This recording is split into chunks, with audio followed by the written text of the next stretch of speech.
Hello student, welcome back to Anirudh Singh lecturer channel. और आज की इस वीडियो में हम आपको कक्षा 12 हिंदी का सबसे इंपॉर्टेंट टॉपिक जिसका नाम है पंचलाइट कहानी का सारांश नहीं सॉरी उद्देश्य नाम है। यहाँ पर देखिए उद्देश्य बताने वाले हैं जो कि आपके बोर्ड एग्जाम में पूरे 5 नंबर का पूछा जाता है। तो अगर आप ऐसे लिख देंगे बोर्ड एग्जाम में जैसे हमने इस वीडियो में आपको बताया हुआ है तो आपको पूरे 5 नंबर यहाँ से मिल जाएंगे। ठीक है, बहुत ही सिंपल भाषा में हमने उद्देश्य इसका बताया हुआ है, पंचलाइट कहानी का सारांश। इससे पहले मैं आपको कहना चाहूंगा कि अगर आपने पंचलाइट कहानी का सारांश की वीडियो नहीं देखी है तो चैनल पेज पे जाके देख लीजिए। वहां पर आपको पंचलाइट कहानी के सारांश की वीडियो बहुत ही सिंपल भाषा में एकदम एक एक वर्ड को हमने समझाया हुआ है। तो अगर आप उस वीडियो को देख लेते हैं तो वहां से भी आपके 5 नंबर एकदम क्लियर हो जाएंगे अगर वो टॉपिक बोर्ड एग्जाम में आता है तो। ठीक है, पंचलाइट कहानी का सारांश और पंचलाइट कहानी का उद्देश्य ये टॉपिक बोर्ड एग्जाम में हर साल पूछे जाते हैं, हर साल रिपीट होते हैं। तो आपको बिल्कुल भी बिना किसी देरी के इन सभी वीडियो को अच्छे से वॉच करना है। ठीक है, और बिल्कुल भी स्किप नहीं करना है। ठीक है, यहाँ पर देखिए अगर आपने चैनल को सब्सक्राइब नहीं किया इस चैनल को जल्दी से जल्दी इस चैनल को सब्सक्राइब कर लीजिए, क्योंकि इस चैनल पर क्लास 12 हिंदी मीडियम के छात्रों की तैयारी करवाई जाती है, साथ साथ उनका टेस्ट भी लिया जाता है। ठीक है, तो अगर आप नए हैं तो चैनल को जल्दी से जल्दी सब्सक्राइब करके बेल आइकन को ऑल पर सेट कर लीजिए ताकि मेरी अगली वीडियो को नोटिफिकेशन आपको सबसे पहले मिल सके। और वीडियो पसंद आती है आपको लास्ट में तो वीडियो को लाइक करना बिल्कुल भी मत भूलिएगा। तो बिना किसी देरी के वीडियो को शुरू करते हैं।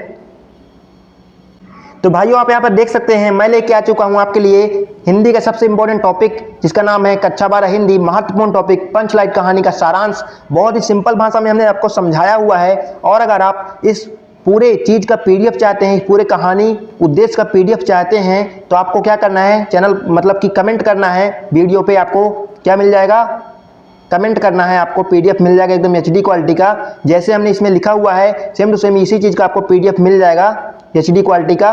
करना क्या, आपको कमेंट करना सिर्फ। ठीक है, तो यहाँ पर देखिए हमने बहुत ही सिंपल भाषा में बताया हुआ है। और ये टॉपिक मैं फिर से रिपीट कर रहा हूँ, आपके बोर्ड एग्जाम में 5 नंबर का पूछा जाता है। तो आपको बिल्कुल भी वीडियो को स्किप नहीं करना है और अच्छे से देखना है। ठीक है, यहाँ पर देखिए फडीसोनाथ रेणु जी हिंदी जगत के सुप्रसिद्ध आंचलिक कथाकार हैं।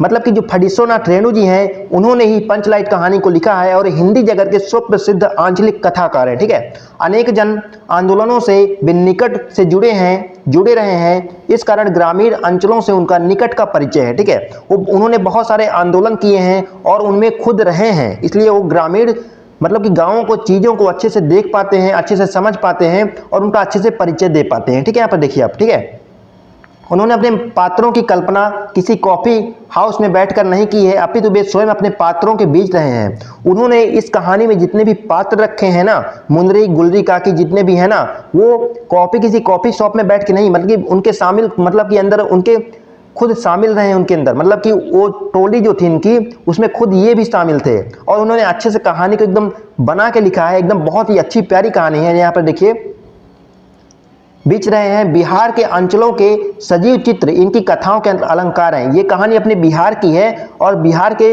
सजीव चित्रों की इनकी कथा में अलंकार है। पंचलाइट भी बिहार के आंचलिक परिवेश की कहानी है और ये पंचलाइट जो है एक बिहार के आंचलिक परिवेश की कहानी है। शीर्षक कथा का केंद्र बिंदु है, शीर्षक को पढ़कर ही पाठक कहानी को पढ़ने के लिए उत्सुक हो जाता है। जो मतलब कि कहानी का जो शीर्षक होता है, मतलब कि पंचलाइट कहानी का उद्देश्य या पंचलाइट कहानी का सारांश, ये जो पंचलाइट कहानी है ना, इसका शीर्षक अगर कोई पढ़ लेता है तो वो सोचने लगता है कि यार कहानी कितनी अच्छी होगी, तो पढ़ने को सोचता है कहानी को, इसलिए वो उत्सुक हो जाता है कहानी। ठीक है, तो इतनी अच्छे शीर्षक लिखते थे और इतनी अच्छी कहानी लिखते थे फडीसोनाथ रेणु जी। ठीक है, यहाँ पर देखिए आपको सेम टू सेम ऐसे ही बोर्ड एग्जाम में लिखना है, जब भी आपको पूरे के पूरे 5 नंबर मिल पाएंगे। ठीक है, यहां पर देखिए इस कहानी के द्वारा रेणु जी ने ग्रामीण अंचल का वास्तविक चित्र खींचा है। गोधन के द्वारा पेट्रोमैक्स जला देने पर उसकी सभी गलतियां माफ कर दी जाती हैं। जो गोधन था वो जब पेट्रोमैक्स मतलब कि लालटेन को जला देता है तो उसकी सभी गलतियां जो थी, वो गाना गाता था। ठीक है, तो उसकी सभी गलतियां उसको टोली से अलग कर दिया गया था, लेकिन जब वो पेट्रोमैक्स जला देता है तो उसकी सभी गलतियां माफ कर दी जाती हैं और उस पर लगे सारे प्रतिबंध हटा दिए जाते हैं। ठीक है, मतलब कि जो उस पर प्रतिबंध लगे थे कि तुम गाना नहीं गा सकते, तुम हमारी टोली पे नहीं आ सकते, ये सभी प्रतिबंध हट जाते हैं उससे। ठीक है, तथा उसे मनोनुकूल आचरण की छूट मिल जाती है, मतलब कि वो कुछ भी चाहे वो कर सकता था।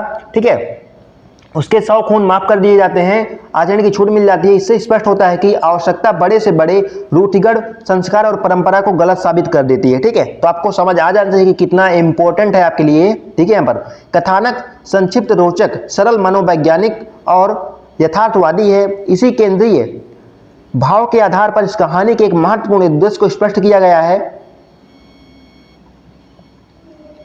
इस प्रकार पंचलाइट जलाने की समस्या और उसके समाधान के माध्यम से कहानीकार ने ग्रामीण मनोविज्ञान का सजीव चित्रण उपस्थित कर दिया है। मतलब कि समाधान, मतलब कि उसका समाधान किया गया और उसको जलाया गया और उसके अंदर उसके साथ बैठ के कीर्तन भजन किया गया पंचलाइट के उजाले में। ठीक है, तो यहाँ पर देखिए ग्रामवासी जाति के आधार पर किस प्रकार टोलियों में विभक्त हो जाते हैं। मतलब कि ये बताया गया कि ग्रामवासी जो है वो जाति के आधार पर किस प्रकार मतलब कि टोलियों में अलग अलग हो जाते हैं और आपस में ईर्ष्या दोष करने लगते हैं। ठीक है, ईर्ष्या दोष युक्त भावों से भर जाते हैं। इसका बड़ा ही सजीव चित्रण इस कहानी में हुआ है। रेणु जी ने यह भी दर्शाया है कि भौतिक विकास के इस आधुनिक युग में भी भारतीय गांव और कुछ जातियां कितनी अधिक पिछड़े हुए हैं। मतलब रेणु जी जो कहानी के लेखक है वो दर्शाते हैं कि इस भौतिक युग में मतलब कि कितना विकास हो रहा है, लेकिन कुछ गांव ऐसे भी हैं जहां अभी भी जातियों को कुछ नहीं पता और कुछ जातियां इतनी पिछड़ी हुई हैं कि बहुत ही ज़्यादा पिछड़ी हुई है, उनको अभी कुछ भी नहीं ज्ञान है। ठीक है, कहानी के माध्यम से रेणु जी ने प्रत्यक्ष अप्रत्यक्ष रूप से ग्राम सुधार की प्रेरणा भी दी है। मतलब कि अप्रत्यक्ष रूप से, इनडायरेक्ट रूप से उन्होंने कहा है कि ग्राम को सुधारना हमारे लिए आवश्यक है और उसकी प्रेरणा हमको देते हैं कि ग्राम को सुधारना चाहिए। तो ठीक है, आपको सिंपल सा इतना ही लिखना है बोर्ड एग्जाम में अगर ये आपका टॉपिक आता है। अब वेरी इंपॉर्टेंट टॉपिक है, हर साल पूछा जाता है बोर्ड एग्जाम में, तो आपको इसको याद करके ही जाना है। और पीडीएफ चाहिए तो कमेंट कर दीजिए, हम आपको पीडीएफ दे देंगे। तो आपको वीडियो कैसी लगी आपको कमेंट बॉक्स में बताना है। वीडियो अच्छी लगे तो आपको क्या करना है, लाइक करना है और चैनल को सब्सक्राइब कर लेना है। तो मिलते हैं अगली वीडियो में, तब तक के लिए गुड बाय।